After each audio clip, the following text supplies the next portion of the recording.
क्या आपको पता है जीन पियाजे के अनुसार हमारे दिमाग में एक ऐसा फ़ोल्डर होता है जिसमें हमारा दिमाग चीज़ों को सेव करता है, उसे अडैप्ट करता है और उसको आगे प्रोसेस में डालता है। तो आज हम जीन पियाजे की जो कॉग्निटिव डेवलपमेंट की थ्योरी है उसके बारे में पढ़ेंगे और साथ ही उस फ़ोल्डर के बारे में भी जानेंगे बहुत ही आसान तरीके से। तो चलिए स्टार्ट करते हैं। अगर हम जीन पियाजे की थ्योरी देखें कॉग्निटिव डेवलपमेंट की, तो उनके मुताबिक जो बच्चे होते हैं हमारे, बच्चों की जो सीखने की क्षमता होती है, तो उनके कुछ कीवर्ड्स हैं, जैसे कि आपको याद रखने हैं, ये मेन कीवर्ड्स हैं। पहला उन्होंने कहा है कि जो होते हैं वो लिटिल साइंटिस्ट होते हैं, और बच्चे जो होते हैं वो हैंड्स ऑन एक्सपीरियंस मतलब करके सीखते हैं। ये 2 मेन उनके पॉइंट्स हैं, आप इसको अच्छे से ध्यान में रखिएगा कि कहीं भी आपको ये 2 अगर पॉइंट दिखे तो समझ जाइएगा कि वो जीन पियाजे की ही थ्योरी से है। तो अब इसके आगे हम स्टार्ट करते हैं अपना। Instead of viewing children as a just miniature adults, जो जीन पियाजे उन्होंने बच्चों को एक छोटे रूप में ही नहीं देखा कि जिन्होंने नॉलेज कम हो। उन्होंने ये प्रूव भी करा है कि जो बच्चे होते हैं वो बिल्कुल अलग सोचते हैं बड़ों से। He propose that children active learners, उन्होंने कहा है कि जो चिल्ड्रंस होते हैं, हमारे बच्चे जो होते हैं वो एक्टिव लर्नर्स होते हैं, लिटिल साइंटिस्ट होते हैं, और जो अपनी अंडरस्टैंडिंग को हैंड्स ऑन के ज़रिए कंस्ट्रक्ट मतलब करके हाथों से करके सीखते हैं, अपनी जो अंडरस्टैंडिंग होती है उसको बढ़ाते हैं। अब इन्होंने अपनी मेन 4 स्टेजेस दी हैं जीन पियाजे ने अपनी थ्योरी की, और ये स्टेजेस आपके एग्ज़ाम में बहुत आती हैं 2-3 नंबर्स में। कोई भी आपके एग्ज़ाम का टॉपिक हो, चाहे सीटीपी में तो आती ही आती हैं, ज्योग्राफी, हिस्ट्री, सिविक्स हो या English, math, science, Hindi, English, उसमें पेडागोजी में भी इनसे काफ़ी सवाल पूछ लिए जाते हैं। तो अब हम इसको एक ईज़ी तरीके से याद करेंगे। सबसे पहले हम देखेंगे जो 4 स्टेजेस है जीन पियाजे की, आप उसको एक बस शॉर्ट फॉर्म से याद रख सकते हैं, SPCE। इसका क्या मतलब है? Smart people cook fish. ये छोटी सी एक लाइन आप इनके जो ये स्टेजेस दी हुई हैं कॉग्निटिव डेवलपमेंट की, उसको अच्छे से याद कर सकते हैं एकदम क्रोनोलॉजिकल वे, मतलब पूरी लाइन वाइज, और इसको हमें लाइन वाइज ही याद रखनी होगी। तो सबसे पहले इनकी स्टेज जो है वो है सेंसरी मोटर, जो एज होती है बच्चों की 0 to 2 ईयर्स। इसमें क्या होता है, हमें इसको कैसे याद रखना है, इसकी मेन हमें याद रखना है सेंसेस और मोटर से। यहाँ लिखा भी है सेंसेस प्लस मोटर, मतलब बच्चे मोटर सेंसेस मोटर का यहाँ पे क्या मतलब है, जो बच्चे करेंगे हाथ पैरों से जो चीज़ें अपनी करेंगे वो आ जाएगी हमारी 0 to 2 ईयर्स में। इसका कॉन्सेप्ट क्या होता है, babies explore bye touching, testing and moving. हमें जैसे पता है छोटे बच्चे होते हैं वो चीज़ों को टच करके, चीज़ों को छू के या टेस्ट करके ही अपना जो अंडरस्टैंडिंग होती है उसको हमें बताते हैं कि उन्हें अच्छा लगा है या बुरा लगा है। और इसके की कंपोनेंट्स क्या है, ऑब्जेक्ट परमानेंस। बच्चों को यहाँ इस स्टेज में क्या लगता है कि जो भी चीज़ उनके सामने है वो हमेशा के लिए है। उनको ये नहीं पता है कि उसमें जान है या वो जिंदा है या फिर वो कभी ख़त्म भी होंगी। उनको क्या लगता है, ऑब्जेक्ट जो भी ऑब्जेक्ट उनके सामने है वो हमेशा के लिए, परमानेंस। तो ये इसका की कॉन्सेप्ट है, वो आप याद रखिएगा इस स्टेज को याद करने में। सेकंड हमारी स्टेज आती है प्री ऑपरेशनल स्टेज। ये स्टेज होती है 0 to 7 ईयर्स में। इसमें बच्चा जो है, हमें इस पे किस पे फोकस करना है, प्री पे। प्री मतलब पहले, before. They are before logic. इस स्टेज में भी उन्हें लॉजिक की इतनी समझ नहीं होती है, वो लॉजिक से परे सोचते हैं, उनको लॉजिक का इतना नहीं पता होता है। इसका कॉन्सेप्ट क्या है, kids use words and symbols but their thinking makes no logic sense. इस स्टेज में बच्चे जो होते हैं वो वर्ड्स है, सिंबल्स है या चीज़ों से चीज़ें सीखते हैं या उसको एक्सप्लेन करते हैं, लेकिन जो उनकी यहाँ पे लॉजिकल सेंस होते हैं वो इतने ज़्यादा डेवलप नहीं होते हैं जितने हम बड़ों में होते हैं। तो ये इनकी सेकेंड स्टेज है। और इस स्टेज के की कंपोनेंट्स क्या है, ईगोसेंट्रिज्म, मतलब कि बच्चे इसमें सिर्फ अपने अपने आप को अपने बारे में ही सोचते हैं, me and me my self करके, एवरीथिंग इज़ अबाउट मी, हर चीज़ उनके हिसाब से, हर चीज़ उनके लिए हो, हर चीज़ उन्हीं पे हो। तो इसमें ये ईगोसेंट्रिज्म मतलब अपने ऊपर ज़्यादा फोकस करते हैं बच्चे।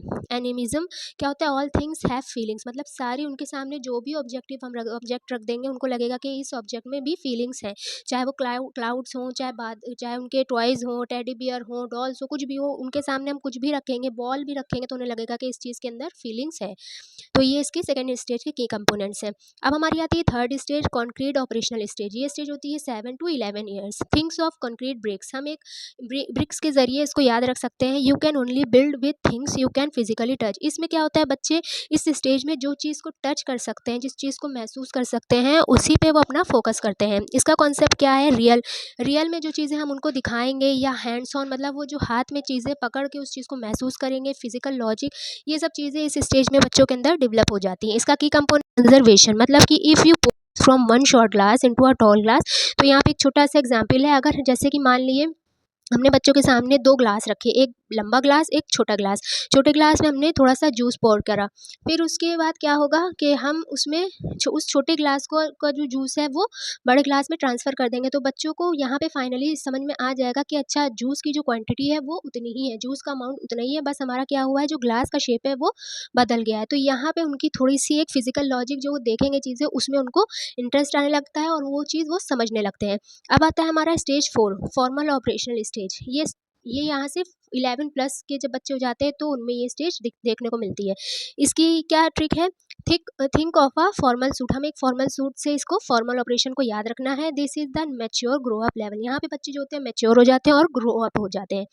ये जो कॉन्सेप्ट है ये कैसे हम याद रख सकते हैं? इसमें जो बच्चों के अंदर एब्स्ट्रैक्ट थिंकिंग मतलब वो अब दूसरी चीज़ें सोचने लगते हैं और साइंटिफिक थिंकिंग मतलब वो अब जो उनके सामने ऑब्जेक्ट है वो उनके बारे में तो सोचेंगे ही सोचेंगे, लेकिन उसके अलावा भी अब उनकी थिंकिंग बियॉन्ड हो जाती है। इसके कई कंपोनेंट्स क्या हैं? हाइपोथेटिकल थॉट मतलब कि कुछ भी उनके सामने कोई भी चीज़ होगी या नहीं भी होगी, अगर वो सोचेंगे तो वो सोचने लगते हैं कि ये चीज़ क्यों है? ये चीज़ एग्ज़िस्ट क्यों करती है? व्हाट इफ वाले क्वेश्चन्स उनके दिमाग में आने लगते हैं। Stage they no longer need physical objects to thinks. अब उन्हें फिजिकल ऑब्जेक्ट को देख के सोचने की या समझने की ज़रूरत नहीं होती है, वो अब अपनी थिंकिंग से ही चीज़ें सोचने लगते हैं और उनको मतलब अपने दिमाग में ही लॉजिक बनाने लगते हैं। तो ये कुछ मेन स्टेजेस हैं पियाजे की थ्योरी की, आपको आई होप समझ में आई होगी स्टेजेस, और इन स्टेजेस को हमें इसी क्रोनोलॉजिकल वे में ही याद रखना होगा अपने एग्जाम के भी पॉइंट ऑफ व्यू से, और मेन इनके जो ये इन्होंने एजेस दी हैं उसमें भी हमें कंफ्यूज नहीं होना है। फिर नेक्स्ट हमारा आता है कुछ एडेप्टेशन प्रोसेस कि बच्चे कैसे उनकी लर्निंग होती है। जो मैंने शुरुआत में आपको एक फ़ोल्डर के बारे में बताया था, उसी फ़ोल्डर का नाम है स्कीमा।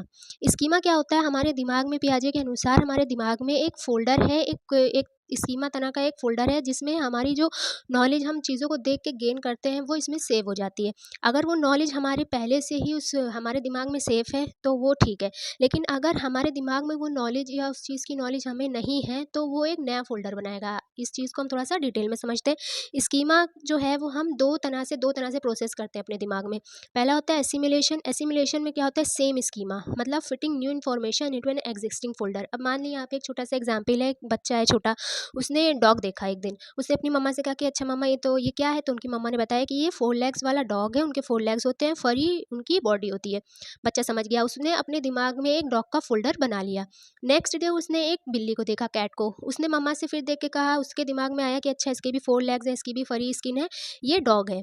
उसने अपनी मम्मा से कहा कि अच्छा मम्मा ये भी डॉग है, तो मम्मा ने उसकी कहा कि नहीं ये डॉग नहीं है, ये कैट है। इसके भी 4 लेग्स होते हैं, इसके भी फरी एरिया से, लेकिन इसका डिफरेंस क्या है? ये मियाँव करती है और ये डॉग जो होता है वो हमारा बार्क करता है। तो अब जो बच्चा होगा वो एसिमिलेशन करेगा, अपने स्कीमा जो उसके दिमाग में जो डॉग का फ़ोल्डर था उससे उसको मिलाएगा। जब डॉग के फ़ोल्डर में कैट फिट नहीं बैठेगी तो वो अपने दिमाग में नया फ़ोल्डर बनाएगा कैट का। इसी को हम कहेंगे एसिमिलेशन। जब हम अपनी प्रीवियस नॉलेज में कोई चीज़ फिट करते हैं, जब वहाँ पे वो फिट नहीं होती उसके हिसाब से फिर हम दूसरा फ़ोल्डर बनाते हैं। अब हमारा सेकंड प्रोसेस क्या होता है स्कीमा का? एकमेंडेशन। एकमेंडेशन में क्या होता है? हम करते हैं क्रिएट और चेंज। यहाँ पे जैसे कि उसने कहा कि ये डॉग है, कैट को उसने कहा डॉग है, तो उसकी मम्मा ने बताया कि नहीं ये डॉग नहीं है, ये कैट है। तो उसने जब नया फ़ोल्डर बनाया तो वो आ गया एकमेंडेशन में। मतलब उसने डॉग का तो फ़ोल्डर उसके दिमाग में बन गया कि अच्छा ये डॉग है होता है, डॉग बार्क करता है। फिर उसने एक नया फ़ोल्डर बनाया कैट का, कैट म्याऊँ करती है। तो उसने क्या करा? अपने ओल्ड फ़ोल्डर को क्रिएट करा न्यू फ़ोल्डर में, मतलब उसने दूसरा फ़ोल्डर बनाया अपने दिमाग में, और इसी पूरे प्रोसेस को हम क्या कहते हैं? स्कीमा। अब आता है हमारा इक्विलिब्रियम। इक्विलिब्रियम मीन्स इक्वल या बैलेंस। जब उसे कोई भी चीज़ देख के, जैसे अगर डॉग उसने दोबारा भी डॉग देखा होता तो उसे डॉग उसकी मम्मा बताती कि हाँ ये भी डॉग है, तो वो इक्विलिब्रियम हो जाता, मतलब बैलेंस हो जाता। उसे एक बार में समझ में आ गया, उसने अपने फ़ोल्डर में वो चीज़ फिर से सेव कर ली। लेकिन डिस इक्विलिब्रियम क्या होता है? डिस्कम्फर्ट या कन्फ्यूज़। जब उसने डॉग देखा, फिर उसने दूसरे दिन कैट देखा तो उसकी मम्मा ने बताया ये कैट है, तो उसको वहाँ से क्या हो गया? कन्फ्यूजन हो गई थोड़ी-सी कि अरे मैंने तो डॉग देखा था कल, अब ये तो कैट हो गई। तो यहाँ पे वो क्या करेगा? अपना थोड़ा-सा रियलिटी से वो मैच करेगा चीज़ों को, फिर अपने दिमाग में उस चीज़ को प्रोसेस करेगा और उसी चीज़ से क्या बनेगा? उसका नया folder. This confusion forces the child to accommodate and learn. इसी से बच्चे क्या करते हैं? नई चीज़ें सीखते हैं, नया फ़ोल्डर बनाते हैं, अपने दिमाग पे ज़ोर डालते हैं और चीज़ों को नए तरीके से देखते हैं। ये होता है हमारा एक स्कीमा जो पियाजे के अनुसार हमारे ब्रेन में होता है, बच्चों के ब्रेन में होता है, जिससे कि वो नई चीज़ों को एक्वायर करते हैं। अब यहाँ पे एक छोटे से कुछ हैं की कंपोनेंट्स हैं, जिसको आपको इनकी थ्योरी से रिलेट रखना है। सबसे पहले हमारे यहाँ पे क्या है, centre focus. The child focus on only one feature on an object. जो बच्चे देखेंगे, जो चीज़ उनके सामने हम रखेंगे, अगर कोई भी हम चीज़ सामने उनके रखेंगे तो एक टाइम पे वो एक ही चीज़ पे फोकस कर पाएंगे। अगर जैसे कि ये बुक है, अगर ये बुक देखेंगे बच्चे तो बुक पे ही फोकस करेंगे। बुक के अगर इधर उधर हम कुछ सामान रख देंगे तो वो उस पर फोकस नहीं कर पाएंगे। एक टाइम पे बच्चे एक ही चीज़ पे फोकस कर सकते हैं। रिवर्स इट, जो हमारी सेकेंड स्टेज होती है, प्री ऑपरेशनल किड्स जो होते हैं, वो बच्चे जो हैं वो रिवर्स का जो लॉजिक होता है उन्हें नहीं पता होता है। जैसे बड़े बच्चे होते हैं, कॉन्क्रीट ऑपरेशनल स्टेज हो गई या फॉर्मल स्टेज हो गई, उसमें क्या होता है, बच्चों को पता होता है कि 2+3 = 5 होगा, अगर 5 से 3 माइनस करेंगे तो 2 होगा। लेकिन जो छोटे बच्चे होते हैं उनको ये रिवर्स का लॉजिक पता ही नहीं होता है। फिर आता है एनिमेटेड। इसमें क्या होता है, बिलीविंग टेडीज, बेयर्स, टॉयज और क्लाउड्स हैव फीलिंग। मतलब उन्हें क्या लगता है कि उनके सामने जो भी चीज़ है उसके अंदर फीलिंग्स है, उसके अंदर इमोशंस है। तो ये चीज़ें कुछ इसके की कंपोनेंट्स हैं जो आपको इसमें हेल्प करेगी आपको याद रखने में। आई होप आपको ये वीडियो समझ में आई होगी। मिलते हैं नेक्स्ट वीडियो में। वीडियो को लाइक करें, कमेंट करें, सब्सक्राइब करें, शेयर करें। मैंने नेगेटिव और पॉजिटिव टैग वर्ल्ड की भी वीडियो बनाई है, डिस्क्रिप्शन बॉक्स में आपको मिल जाएगी। प्लीज़ आप उसको भी वॉच करिए और मिलते हैं नेक्स्ट वीडियो में। Thanks for watching.